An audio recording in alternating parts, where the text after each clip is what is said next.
साराथ' yes होनो खालायगोन होनो मा जायो अफिसावहाय साराथ' आरो सबखौनो मावजोबा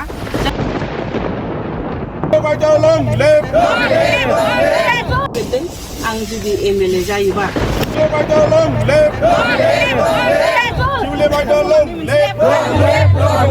मोनसे अफिस बानायगोन अफिसावहाय जोंनि मानसि थागोन जेरैहाय प्राइमारिनि जोंहा आइजोफोर दङ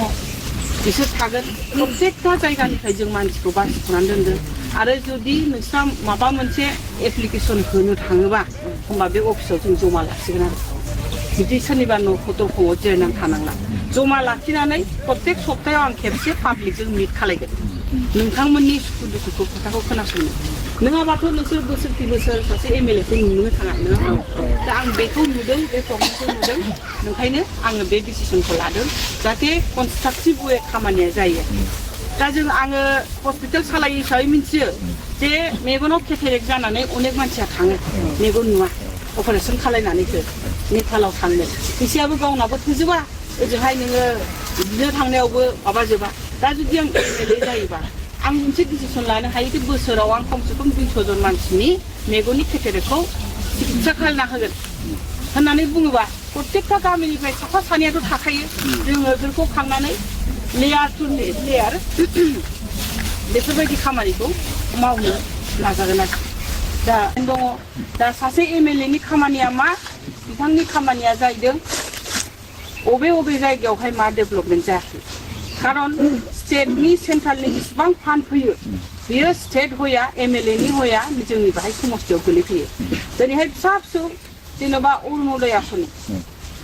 बेफोरबो जोंना एमएलएनि दारासो फैयो विधवा पेन्सन मा पेन्सन जेसेबां नरेन्द्र मदिया गोजौआवहाय डिसिसन लागोन पाब्लिकनि थाखाय बेफोर गासिबो एमएलएनि आखाइजों सफैजोबो ओंखायनो एमएलए सासेनि आखाइया बिराद गोरा आरो बेनि गेजेराव जुदि मिनिस्टार जाबावनो हायोबा सासे मिनिस्टारनि फान्डा बेसेबां 3000 कोटी गाहाम आरो हाग्रामा सारनि अल मोनब्रै डिस्ट्रिक्टनि फान्डा 700-800 कोटी होमबा बेनि डाबलनि डाबल 3 गुन डाबल बिसोरो मोनो दा गोसो खालायबा गोसो जाबा सासे मिनिस्टारा गावनि समस्थिखौ डेभेलप खालामनो हायो आरो दा किन्तु हाग्रामा सारना बै 700 कोटी थाखाजोंनो मोनब्रै डिस्ट्रिक्टखौ नायनांगौआव अबेबा खामानिया थालाङो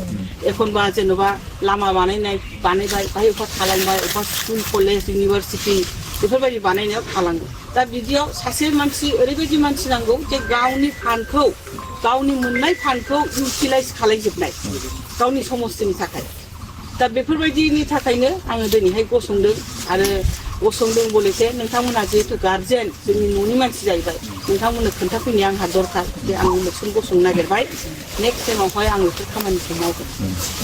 दा जोंहा अनेक सिस्टेमाव अनेक रखमाव भुल थायो गामिनि मानसिया थाङो गेटनि दरखं मोखाङाव जिरायहैयो सोरबा एखनबा 500 थाखा एखनबा 1000 थाखा लानानै फैयो नङा होमबा दा समस्याथ' बिदिनो समाधान जाया सोरबा मोनबाय सोरबा मोनाखै दा बिदियाव मा जायो जोंनि गेजेरावनो माने एसे खुद्रिलायनाय फैयो आरो दिनैहाय हाग्रामानि हिनजाव हिसाबै आङो मोजां पजिसनाव थानानै गावनि बिजनेस मावनानै माने मोनसे मोजां लाइफ स्टाइल आंहा दङ बाहाय जुदि आङो पलिटिकेलाव फैयोबा आं बिदिनो हाग्रा बंग्रा लामा हाद्रि हुद्रियाव बेरायनांगोन नङा होमबा बयजोंबो रायलायनांगोन किन्तु सासे पलिटिशियाना बेखौ मिथिखानानै लानाया दरकार जे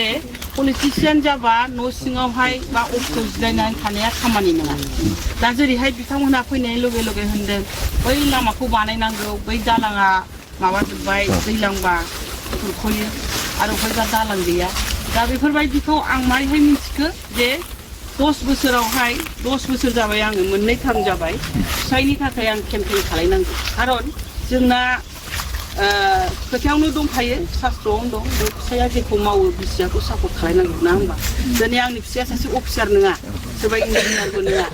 जुदि आंनि फिसाया अफिसार मोनबा आं आलो रुमाव जिरायनानै थानो हागौमोन बे सिगाङावहाय किन्तु जिहेतु आंनि फिसाया समाजनि खामानि मावग्रा नालाय बेना खामानियानो समाजनि ओंखायनो आंबो जेखि जाया मानो आंबो हाद्रियाव ओंखारनानै फैखाथारनांगोन मोनसे समाव दा बिदियाव आं नुनो मोनदों जे दा बाहायथ' आं दिनैहाय गथाय फार्स्ट टाइम फैदों बे जायगायावहाय बिभिन्न जायगायावहाय लामा गैया अबेबा कालभार गैया अबेबा दालां बायनाय अबेबा इरिगेसननि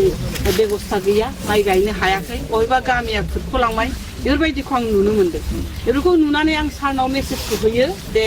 बेबायदि गामियाव बिदि प्रब्लेमा दङ साराथ' येस होनो खालायगोन होनो खिन्थु मा जायो अफिसावहाय साराथ' आरो सबखौनो मावजोबा जाय अफिसाव खामानि मावो बिसोरो माने बबेबा दोनसोबाय सोरनिखौबा माबा बबेबा थासनबाय बेबायदि जायो आं बारे बारे होनबाथ' सारा 40टा समस्तिखौ नायनांगौ नङा होमबा सारा दिनैहाय जानो हागौ जोंनि बेनि MCLA बे चिफ जाहैबाय खिन्थु 40टा समस्तिखौ नायनांगौ बेलायावहाय बिथांना गावनि समस्तियाव बेरायनो टाइम मोना जायो दा बिदियाव जोंनि समस्तिनि मानसिफोरना एसेबाबो खुद्रिनायखौ आं नुनो मोनदों जे जोंनि समस्तिनि चिफ जानानै जोङो सारखौ दाबो फेस टु फेस खायफा नुफेराखै बा जोंनि गामियाव फैफेराखै बेफोरखौ आं समस्याखौ नुदों दा बेफोर खेथ्रआव आं सानदों आरोखि ना जिबनावथ' अनेक आराम खालायबाय एबार माने जिहेतु जोङो समाजनिनो सिबियारि सारा ओंखायनो आंबो एसे जिबनावहाय बे जिबनखौबा उनाव मोनफिनगोन ना मोनफिना दा जिबन थानायावनो एसे गोरा थानायावनो समाजनि थाखाय खामानि मावलांसै आरो दा बे खेथ्रआव सारा मावनो नागिरबाबो अफिसियेल खामानिया माखासेया थाफैयो बे खेथ्रआव दिनैहाय बे लामाया जानांगौमोन फुराना लामा बेफोरो दा बेफोर जायाखै फैनानै जोबोद गाज्रि मोनदों दुखु मोनदों नोंथांमोननि थाखाय जे मानसिफ्रा बिदि खस्थ' खालायनानै 2026आवबो दासिमबो लामा गैया माबा गैयाखौ नुबा जों एसे दुखु मोनो आरो दा बेफोर खेथ्रआव नोंखायनो आं सानबाय आङो मालायखौ फन हरै अफिसाव फन खालामनानै होनहरबाय थाबाबो अफिसनि मानसिया गाज्रि मोनगोन जे मेडामा सब खोथायावनो इन्टारफेयार खालायो दा बे खेथ्रआव जुदि आंनो जुदि MLA जायोबा होमबाथ' आंहानो राइट दङ आंहानो अधिकार दं लिरनायनि बे लामा जायाखै बै लामा जायाखै बै दालाङा जायाखै बे कालभार जायाखै बेफोरबायदिखौ आं नायनो हागोन आरोखि आं खावलायनाय बायदि एका लामाखौ लांगोन आफा आब्ला खुंगुरनि बाजि सा गोलाव जासिमाबो लेंहरनायनि गायावहाय